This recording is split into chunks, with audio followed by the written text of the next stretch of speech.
예수님은 나의 왕, 나의 주인, 나의 생명이십니다. 하나님 아버지, 예수님이 십자가에 못 박혀 죽으셨다는 말씀을 읽습니다. 나의 죄 때문에 예수님이 십자가에서 죽으셨다는 사실을 깨닫고 은혜에 감사드립니다.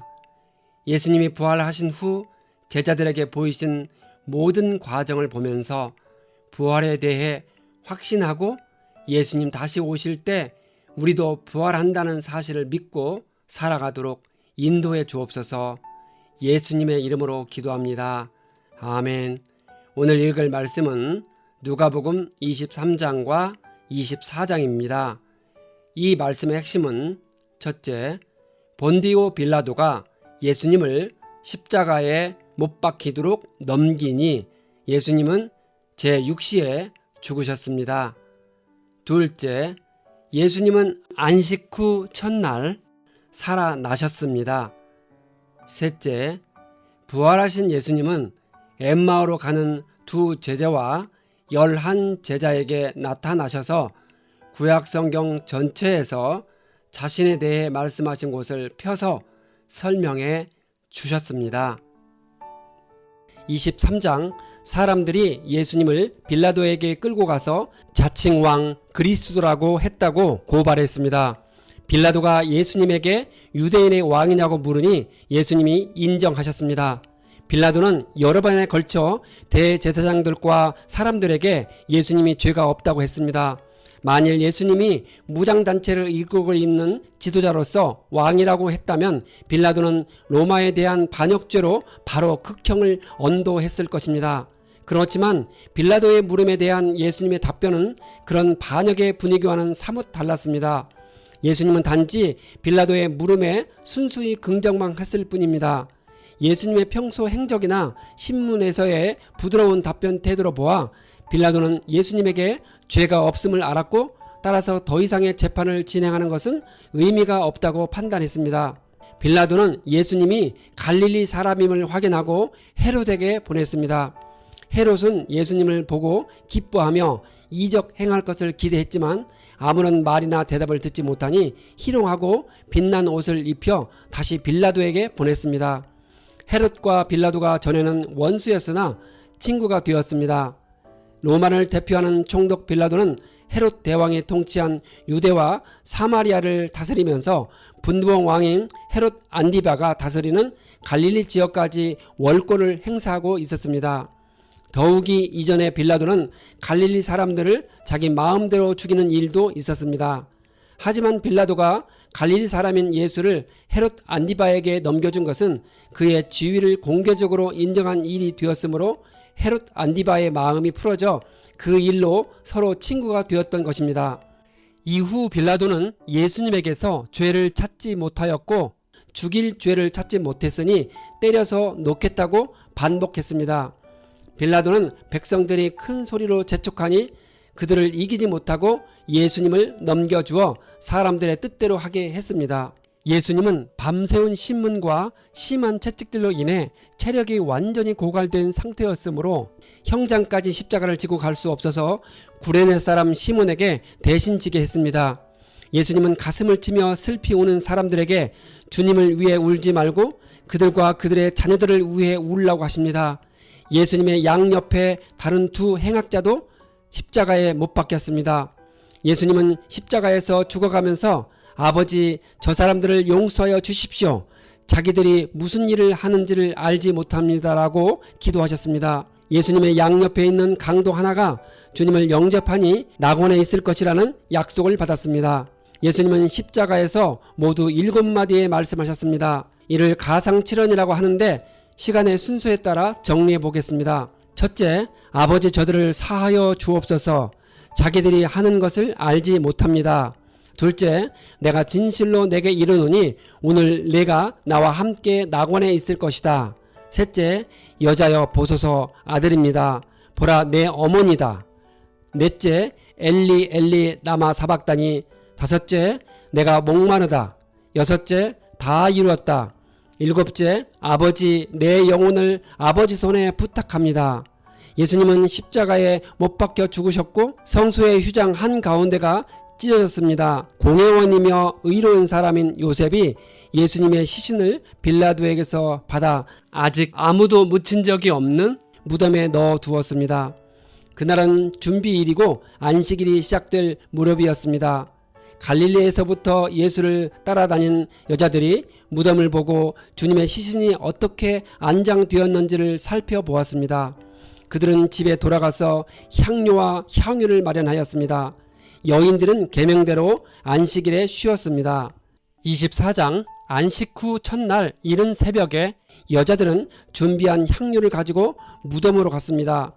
그들은 무덤 어귀를 막은 돌이 무덤에서 굴려나간 것을 보았고 굴 안에 예수님의 시신이 없음을 발견했습니다. 눈부신 옷을 입은 두 남자가 두려워 떨고 있는 여자들에게 예수님이 평소 갈릴리에 계실 때에 그들에게 하신 말씀을 기억나게 했습니다. 예수님이 십자가에 처형되고 3일째 되는 날에 살아나신다고 한 말을 회상하였습니다. 그들은 11 제자에게 모든 일을 알렸습니다. 그러나 예수님의 제자들은 여자들의 말을 믿지 않았습니다. 베드로가 무덤으로 달려가 보았지만 시신을 감았던 세마포만 있었습니다. 13절부터 35절까지 말씀에 엠마오로 가는 두 제자의 이야기가 기록되어 있습니다. 예수님의 두 제자가 예루살렘에서 약 11km 떨어져 있는 엠마오로 가고 있었습니다. 그들은 예수님의 십자가 죽음에 대해 서로 언성을 높여 이야기하고 있었습니다. 예수님이 가까이 가서 그들과 함께 걸었지만 그들은 눈이 가려져서 예수를 알아보지 못하였습니다. 부활하신 예수님은 비록 육신을 가졌지만 시공을 초월하는 신령한 몸이었기 때문에 영적인 안목이 부족한 두 제자는 예수님을 알아보지 못했습니다. 더욱이 그들은 예수님의 죽음만 생각하고 있었을 뿐 예수님이 다시 살아나셨으리라고는 전혀 예상하지 못했습니다. 예수님은 두 제자에게 길에서 한 말이 무슨 말이냐고 물었습니다. 두 제자 중 하나인 글로바라는 사람이 예수님에게 예루살렘에서 일어난 나사렛 예수에 관한 일을 모르냐고 핀잔을 주면서 십자가 죽음에 이르는 과정을 자세히 말했습니다. 예수님은 두 제자에게 미련하고 선지자들이 말한 모든 것을 마음에 더디 믿는 자들이여, 그리스도가 이런 고난을 받고 자기의 영광에 들어가야 할 것이 아니냐라고 야단을 치셨습니다. 예수님은 모세의 글과 선지자들의 글에서 자신에 대한 기록을 자세히 설명해 주셨습니다. 예수님은 그들과 함께 잡수실 때에 떡을 가지고 축사하시고 떼어주시니 그들의 눈이 밝아져 예수님인 줄 알았지만 주님이 순간적으로 사라지셨습니다. 두 제자는 예수님이 구약성경 기록을 읽으며 설명하실 때 뜨거웠던 것을 말하며 다시 예루살렘으로 돌아와 제자들에게 주님이 다시 살아나셨다고 했습니다. 그들이 말을 하고 있을 때에 예수님이 나타나셨지만 그들은 너무 놀라서 자신들이 영을 보고 있다고 생각했습니다. 예수님은 부활 후에 초자연적인 방식으로 오고 가셨습니다. 예수님은 부활 전에 몇 번을 제외하고는 자연 법칙에 따라 사람들과 똑같이 먹고 마시며 쉬셨습니다. 부활하신 후에는 스스로에게 부과한 그런 제한을 해제시켰습니다. 예수님은 자연 법칙을 초월하는 자신의 신령한 몸의 특성을 사용하셨습니다. 부활의 몸과 유령의 몸은 분명히 차이가 있습니다. 영은 살과 뼈가 없지만 예수님은 살과 뼈가 있었습니다. 그래서 예수님은 유령과는 달리 물질적인 음식을 직접 먹을 수도 있었습니다. 그렇지만 부활 이후에 예수님이 순식간에 사라진다든지 또는 잠겨진 문을 스스럼 없이 통과하여 순식간에 나타나는 현상 등은 몸이 일반적인 사람의 것이 아니라 영화롭게 된 신령한 몸이라는 사실을 보여줍니다. 제자들은 예수님의 손과 발을 보고 너무 기뻐서 여전히 믿지 못하고 놀랍게 여겼습니다. 예수님은 생선 한 토막을 잡수셨습니다. 그런 후 예수님은 모세의 율법과 선지자의 글과 시편에 자기를 가리켜 기록된 말씀을 풀어서 설명해 주시며 그들의 마음을 열어 깨닫게 하셨습니다.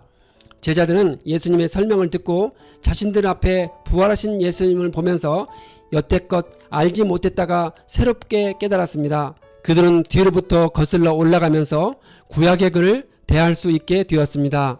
또한 성령님은 제자들에게 통찰력을 주어 그들이 지금껏 예수님을 통해 보았고 경험했던 일들이 오래전부터 율법과 선지자와 시편에 예언된 것임을 분명히 알 수 있도록 했습니다.